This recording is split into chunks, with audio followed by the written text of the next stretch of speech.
My friends, we're going to integrate cosecant x, and we get this result with this ln, but the solution's not too bad. We're going to use a simple trick, and it's a trick that is used with other integrals as well. We're going to multiply our cosecant x by something, and this we're going to multiply it by a fraction with the same numerator and the denominator. Now the trick is to know what that numerator and denominator should be, and here we're choosing cosecant x minus cotan x, top and bottom. Now it might seem weird why we're doing this, but it'll make a lot of sense in a few moments, so kind of bear with me. So if we multiply this fraction in, this is what we get right here, and we'll distribute the cosecant x into the numerator to give us this crazy result. Now it looks like things are a lot more complicated, right? Like what's going on here? But we're going to do a simple u substitution, and we'll set u equal to the denominator, cosecant x minus cotan x.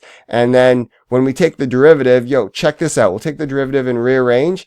Du equals cosecant squared minus cosecant times cotan x times dx. And this du, this whole thing is our denominator. Is our numerator. It's exactly what our numerator is in our fraction. So after the substitution, our integral to evaluate simply becomes 1 over u, which is awesome. And we can integrate that. That's our friend. That's ln of u. Now we need to have absolute value signs because u is allowed to be negative, but we can't have a negative number inside the log. So that's it, plus our integration constant. And for full marks, we need to substitute all the way back what u is. U is cosecant x minus cotan x, and we're done.